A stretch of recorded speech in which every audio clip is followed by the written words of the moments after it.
Okay. All right. Welcome, guys, to March 22nd, 2023, where we are going to continue our discussion today on inheritance. If I'm not mistaken, we finished all the slides last week, but now I want to kind of go through some examples. Okay. So a couple of things. One first, our quote of the day, brought to us by Carl Sagan. We live in a society exquisitely dependent on science and technology, in which hardly anyone knows anything about science and technology. I was actually thinking about this earlier today in terms of some of the really kind of new and very just phenomenal, just great advancements with Chat GPT and the GPT-4 and stuff, but at the same time, getting kind of concerned that not that anything like Terminator or anything like that's going to happen, but just that we're going to end up having a lot of people who are able to ask questions of this AI, and we're going to get to a point where the concern that I'm wondering is if we're going to get to a point where we're going to just trust that this AI knows exactly what it's talking about all the time, and we are going to lose the ability to check whether or not it's accurate. It's kind of maybe an interesting but sad thought, but anyway, so that was something I was thinking about today. So let's talk about how to deal with inheritance and how inheritance works. Okay, so let's see. Okay, so the way that and I have this device that I'm going to use here. Where I want to share.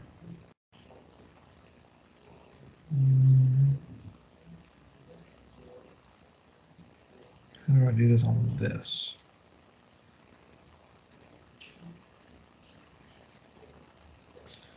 There's a way to do this. I'm the host of this meeting, so how can I do this? Oh, there it is. I want to share screen.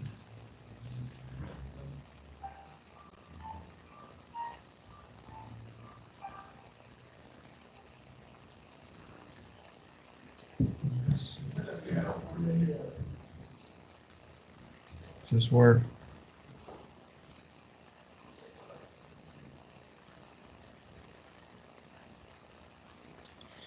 All right. This didn't work in the last class. Okay, so here we go. That off. There we go. All right, so what I was trying to show was how we draw in UML how inheritance works, right? So the way that we did this before is we have this, and let's say our example that we had been working with was the geometric object, right? So you have a geometric object class, but then specific types of geometric objects would be a circle or a rectangle, right? And the way that we would show that this inherits in UML is this little triangle shape, right? Now, anything that exists in the geometric object is going to also exist for circle, and anything that exists in geometric object is also going to exist for rectangle, right? Now, circle will have its own specifics, right? So certain things for all geometric objects. What we had listed was color, what else? Date created, the filled Boolean value, right?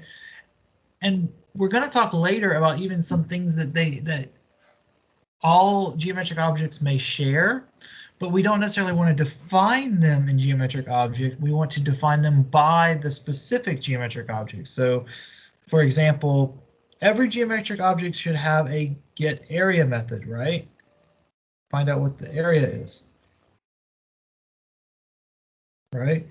But we want to define the get area method in circle specifically, right? And we want to define the get area method in rectangle specifically, right? We'll talk about how to do that. That'll come up in a future week. Let me see, which week is that? Abstract classes. So that'll come up in a few weeks. All right. We'll talk more in depth about that then. All right. But I wanted you guys to see this kind of inheritance symbolism. Okay. We can also say that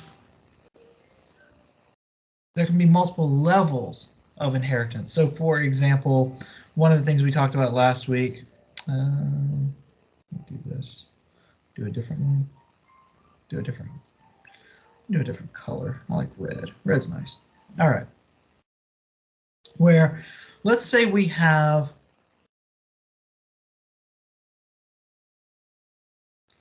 a person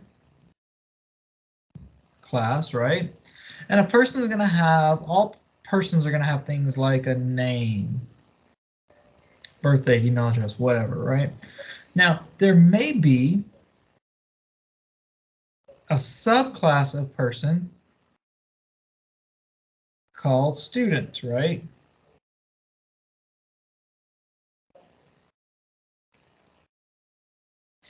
A student is a person, right? And there may be even a subclass of student called grad student, right? So where a grad student is a student, that is a person. Right? We could also say we could have an employee. Employee is a person. Correct. Okay. An employee is a person. And then we might say that a teacher is an employee. Right. So let's take this. Let's take this and let's make this happen. Okay. So let's put this into Java.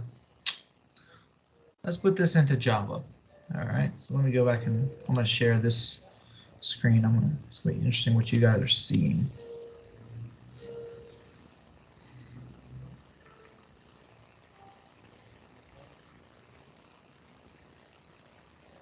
Okay.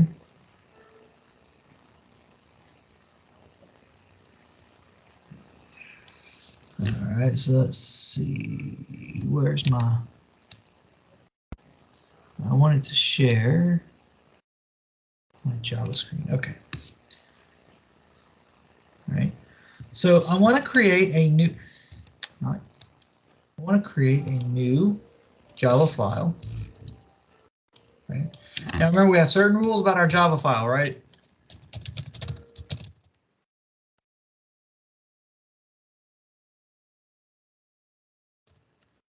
What's today's date? 22nd today, is that right? Yep, 2203.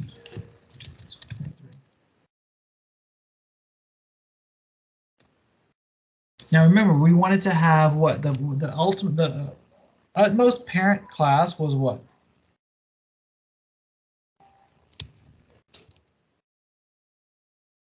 What was the highest parent class in our example?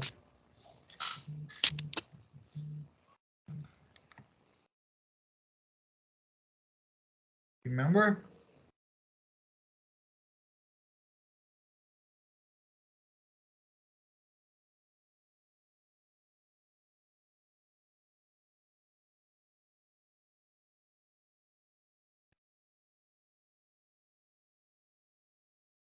Go back and show it here.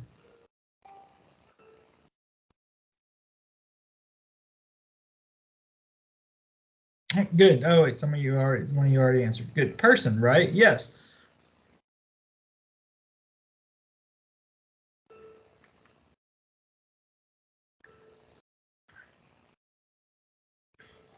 Maybe take a screen capture of this, right?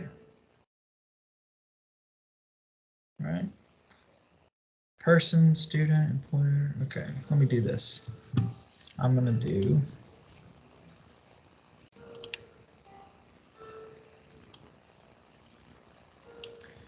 this, and we're going to keep holding on to it.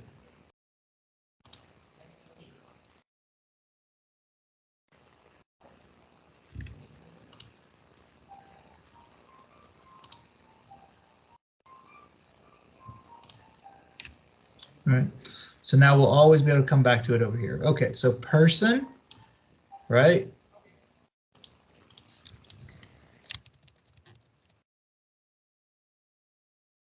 What did I say was something that all people have, all the persons have? Remember?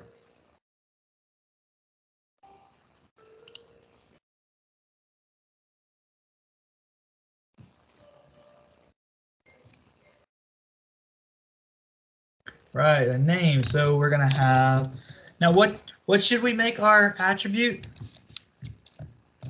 Public, private, protected, none. What did we say was best in most situations?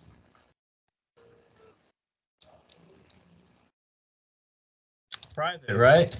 Yeah, private name, and then we can create a constructor.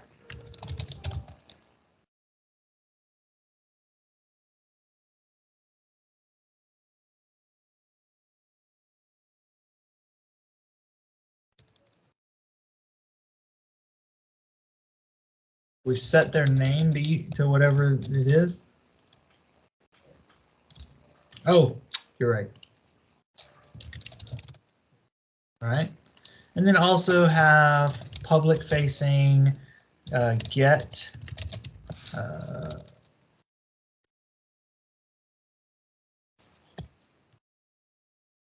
get method.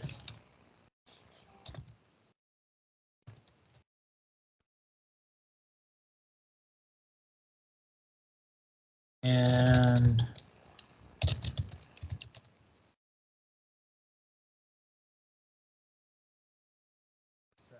right.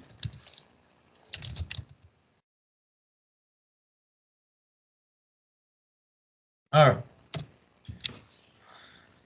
So now we have a person defined. Okay. What was one of our other methods? What was our, sorry, one of our other classes? What's the next most important class that we should create?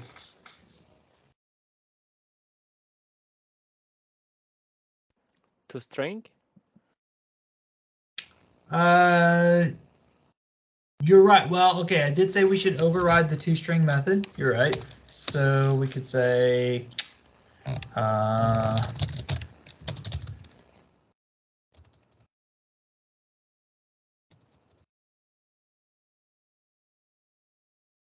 and what should we do for the toString method?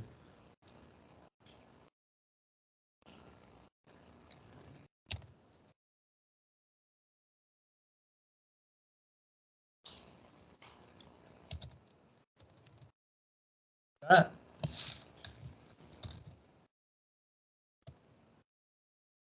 We can say plus name, right? So we can tell them what their name is, right? Okay. But what was another class that we should create?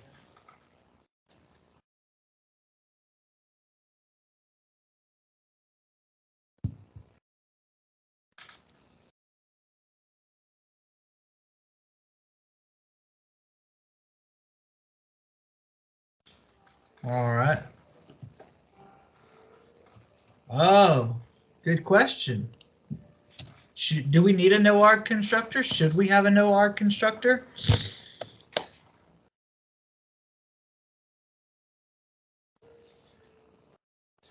Actually, let's see what would happen if so right now, if we were to try to create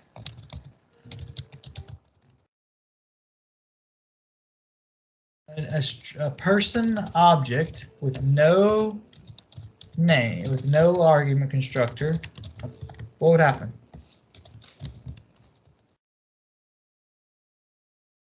All right.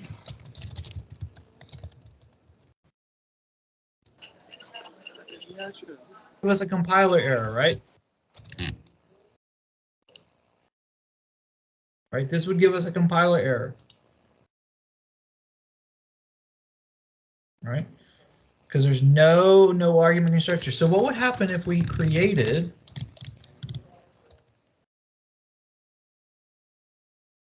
no argument constructor that does nothing, right?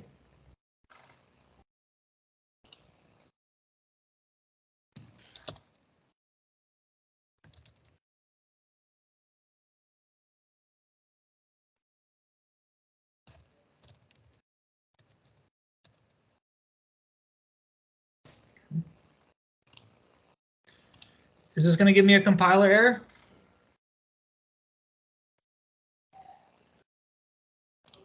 Let's see, you say no. Okay, good. Okay, so let's try to run it. Will I be able to create the person object?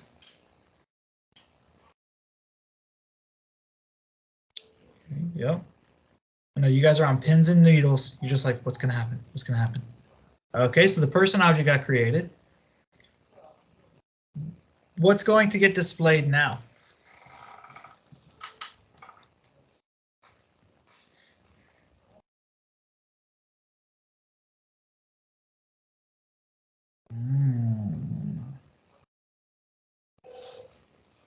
Let's see.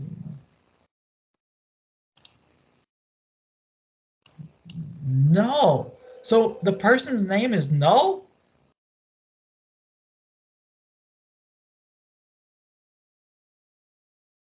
No, the person's name is Nur, not null. No, right? No, the person's name is null. Remember, local the class variable gets a default value, which is null, right? So, question. So let's see. Some of you said me null, like Conberg. You said me null, but that only shows up in the toString method, right? So let's see if I do this. Okay, so let's see what happens here. Conberg is saying me colon null. Let's see what happens. Me null. All right. Okay. Now, the value is not the string null. It's that it points to nothing. Okay. In fact, if we were to let me show you what I mean by that. If I were to look into this P, right, it doesn't point to anything. There's no object, right? There's no object that it points to. It's not the value null, right? So let's see. So it's not the same as if I did this, right? Oh, I'm getting a good quiz or exam question in my head right now. Okay, so notice if I were to do this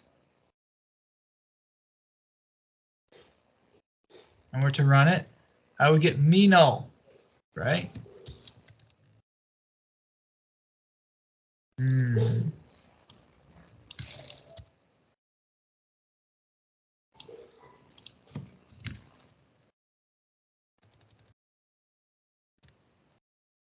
Notice what would happen if I were to run this.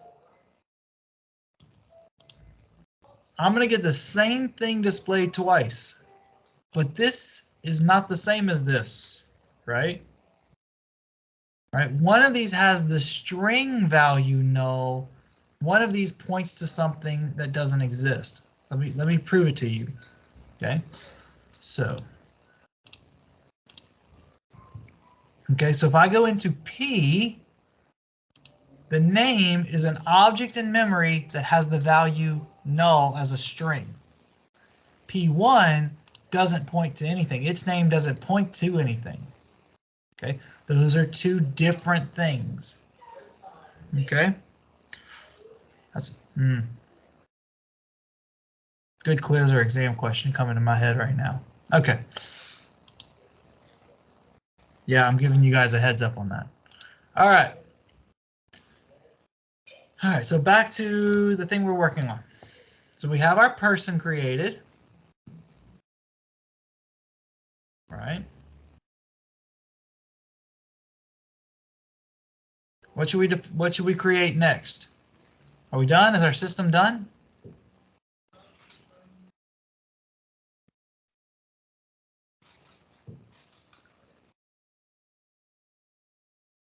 Yeah, you're talking about methods inside of the person class. I don't know if we need to necessarily have a person has to be equals. We're fine with it as it exists. But what class should we create?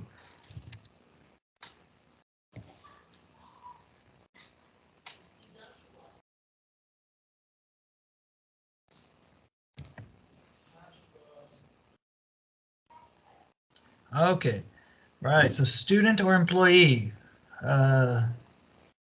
Which one's more important? I kid.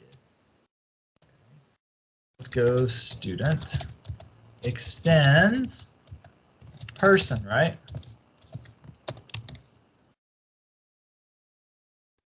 Okay.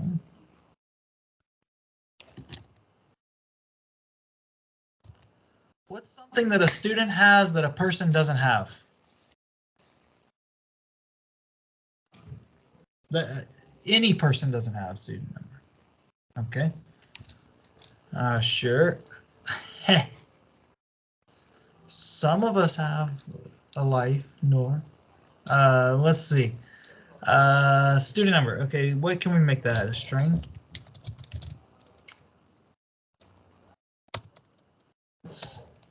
Yeah, let's make it a string. Should it be? It should be private also.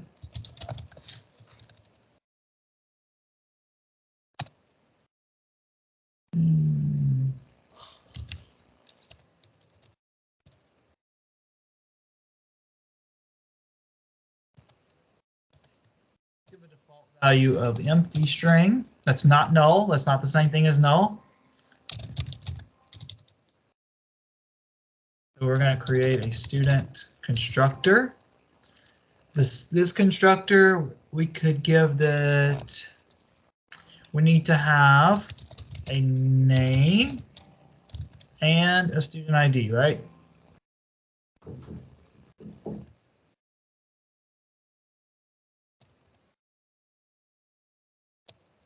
Right. And we need to set the name to name and the number to the past value for student number, right? And then we also need to have the get and set methods too, right? Let's do it this way.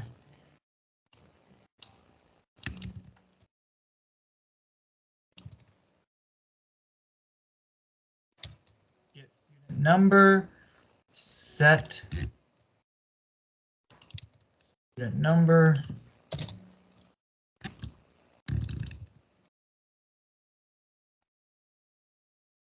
Right.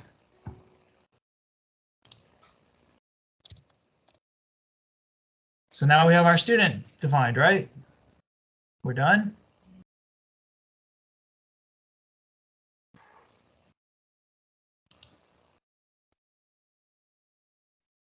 There's something not quite right. We need the super keyword, they say. Do we have to have the super keyword?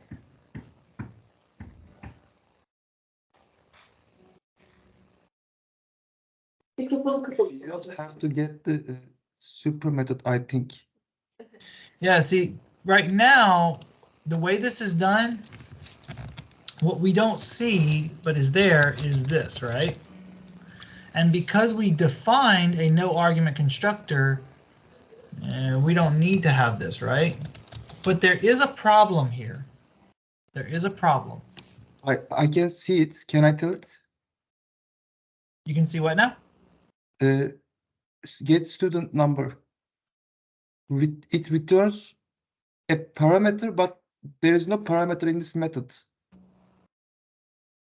Yeah, it returns the value that's stored here. It returns the value stored in student number. I mean, you could type this to kind of Okay, explicitly now state it. isn't it? Okay. But Now that's isn't it okay? actually not necessary because there's no ambiguity.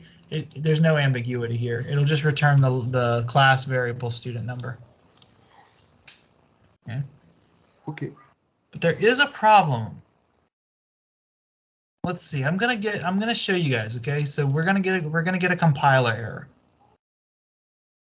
Okay.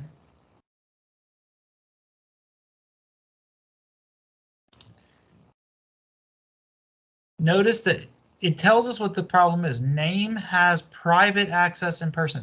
I can't access the name variable for person because it's private to person. Only person can access it. You might think, okay, well, look, just use the super keyword. Super name is name, right? But again, it's going to give us the same problem. All right, private access. I can't do it that way. So we can do it one of two ways. Well, probably more than one of two ways, but we can do, some of you are suggesting, we can do that, right? So what does this do? This calls the constructor for person with a single parameter with the name variable. Right? That's one. Another option would be for us to do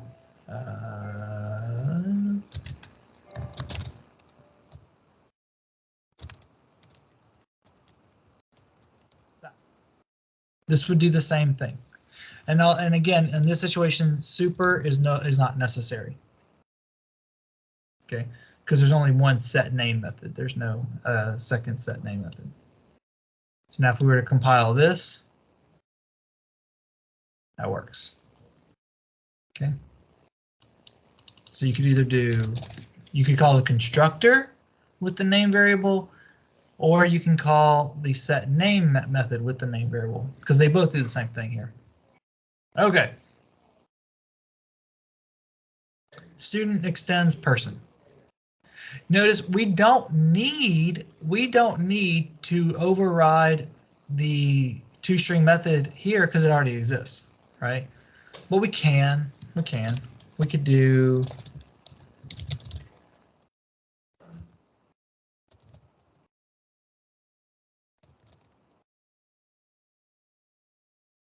and what we could do is we could return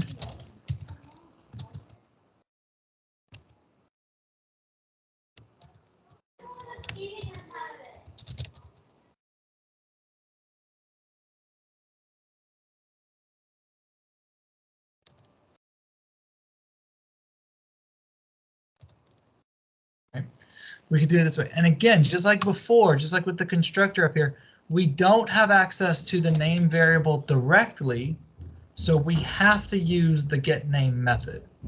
Okay, so here now,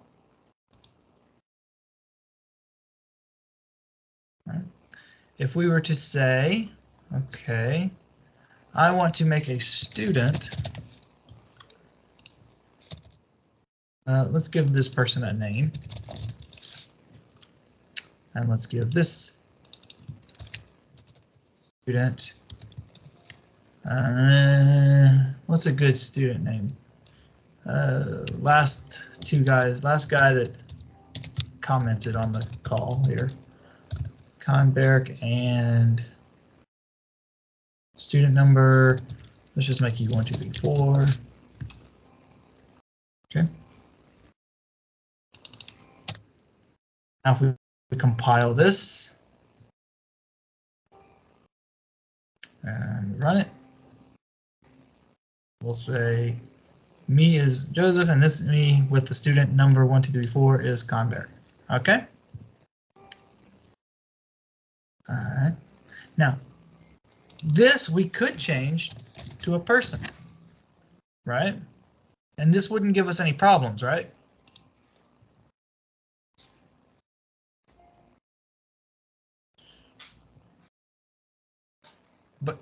question.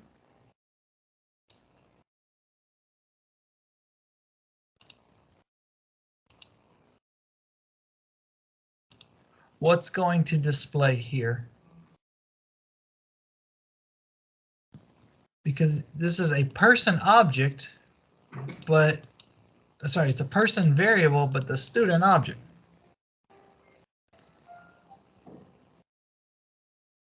What do you think is going to display?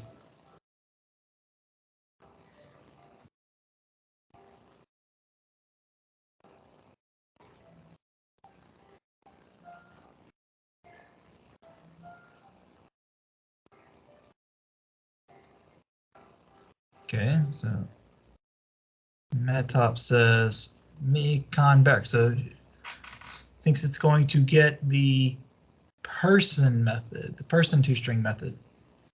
Convex says it's going to use the toString method down here. I mean, I would say those are the only two options I can consider at this point, right? Okay, let's see. Yep. There it is. So it still shows that. So it goes to the toString method of what the object is. Okay, that's an important thing to know. Okay, because we're going to talk about that when we get to abstract classes. We're going to talk about that more of how that works and why that works when we get to abstract classes. Okay. Okay. Now, if we were to say, okay,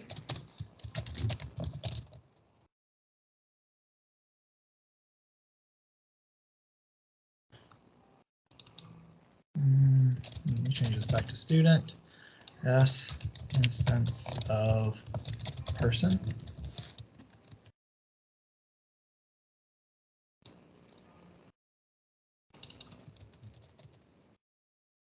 And let's do S and P.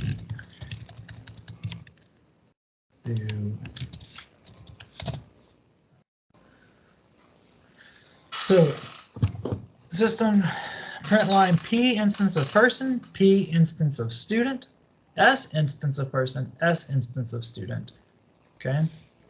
First question, are any of these lines going to give me a compiler error?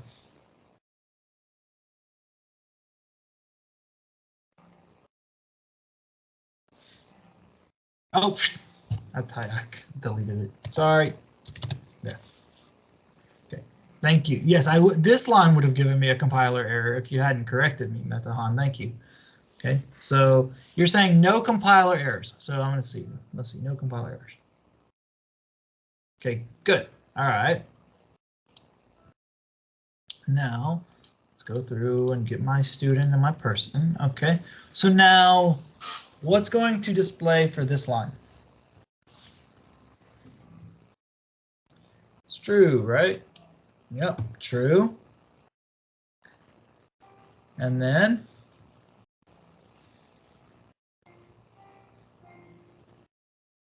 false. Right. S, is Conberg a person?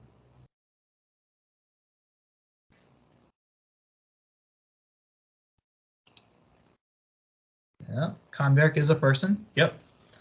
And then finally, is Conberg a student? And the answer is yes, again, true. Okay. It always flows up, okay? So, and again, so now, what if we change this? Okay.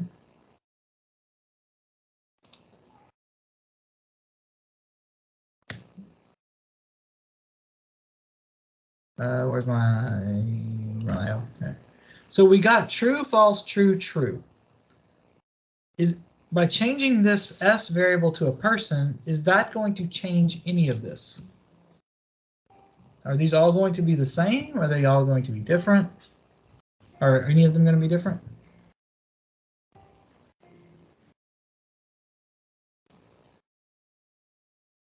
Okay. One of you says no, one of you says yes. Let's see. Let's see if any of it changes.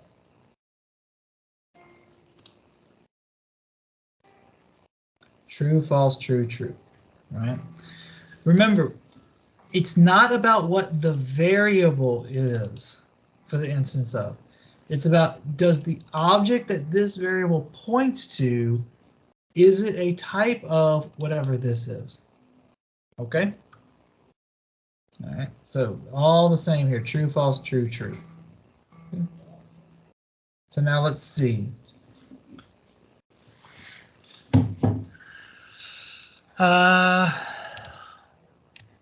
Let's do one more over here, graduate student.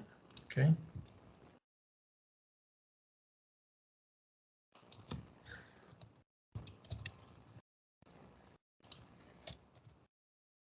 Let's call it a grad student extends student. That's spelled wrong. Right. And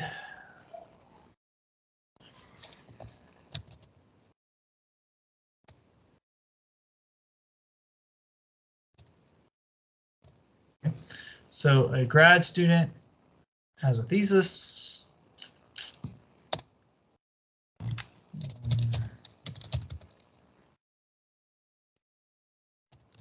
Grad student has a name,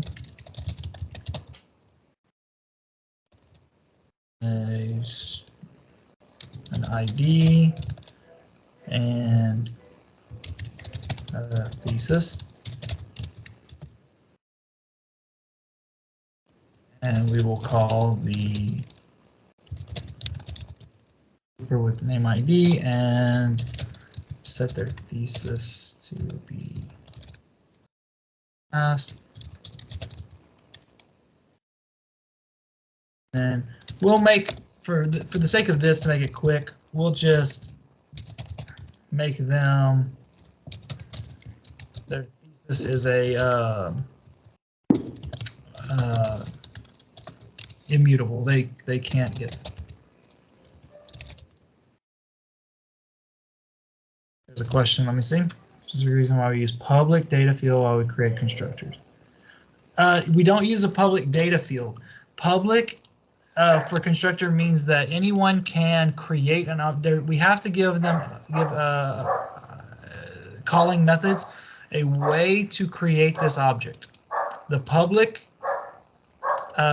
constructor makes it able to be called so that we can create an object of that type. But there are no public data fields. None of these classes that I've created have any public data fields, right? The data field here is private. Data field here is private. Data field here is private. Okay. All right. And then as far as these data fields, they only exist inside of the method, right? So yeah, so that's, we don't have that. So, all right, thesis. Now, let's do this. Let's create private constructor. You could declare a constructor private. I'm just not sure why you would. I'm not sure why you would.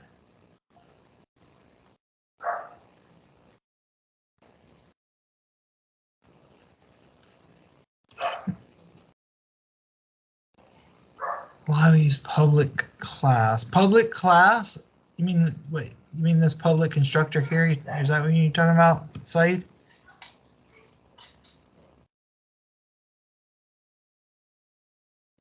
Yeah, so this means that when someone tries to access this object, they need to have a public facing method to be able to create an object of that type. But remember, public class is the only class inside of a file that's called public, is the one that has the same file name. By not declaring this as public, we are able to add it to this class. We're able to add it to this Java file to keep all of our classes in one place. This is what I'm doing so that you guys can have all of these classes in one file. Okay, which is very important for your first assignment, that you submit one file only. Okay, submit one file with all of your classes inside of it. Okay. Why should we call super class constructor? You don't have to. In this case, if we don't call the super here, the only constructor so if we don't call the super constructor here, if we were to just say, instead of the super constructor, we were to say set name. It's actually not set ID, it's set student number. Set student number. Right. If we were to do that, then this would try to call what? It would try to call the constructor with no arguments, but there is no constructor with no arguments. So this would actually give us a compiler error if we tried to do this. All right. So instead we say, just go ahead and use the constructor that I already have that takes name and ID, right? Let's just go ahead and take that constructor I already have instead of having to redo everything, right? And then just use the name and ID that already exists. All right, use the name and ID constructor that already exists. Okay, and notice that I didn't get a compiler error, even though this ID is not the same as this student number. That's okay, right? It's as long as the types match, that's all that really matters. All right, but order doesn't matter. You need to make sure you get the order right, because if I were to say, okay, I'm going to do this, it would also give me no compiler error, but it would mean that my student name, my name and my ID values are swapped, right? And we don't want that. And notice I didn't override the toString method. So let's see what happens when we create a grad student.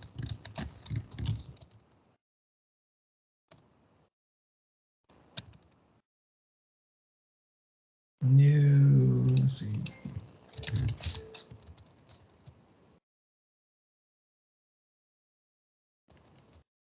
Let's see, we need a grad student. I'm going to give you, this is my grad student, Seth, and his thesis.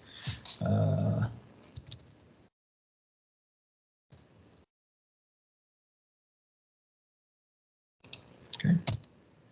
So he's got a name, a student ID, and a thesis. This should work, right? Compiler, no problem.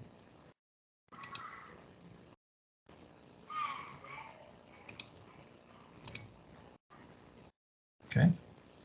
And then we already saw this, right? Me, 1, 2, 3, 4. Okay. What displays here?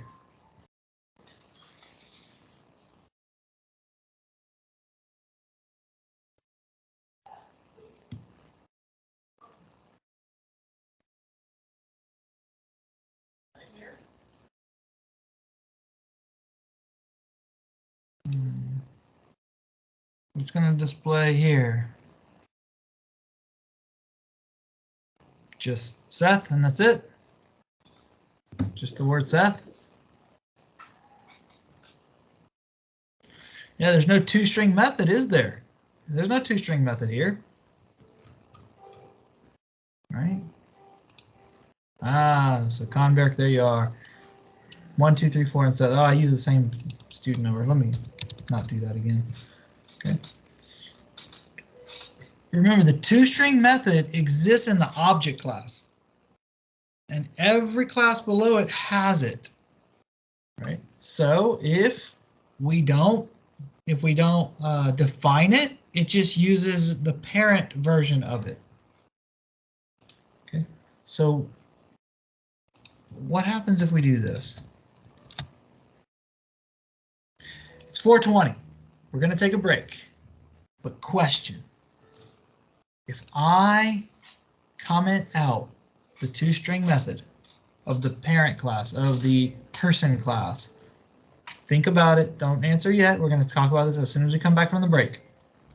What's going to happen to this? Compiler error, logical error, sorry, compiler error, runtime error, logical error, no error. What's going to display? Okay. All right. So think about it, and when we come back from the break in 10 minutes, 4:30, we'll open up with that. All right. See you guys in 10 minutes.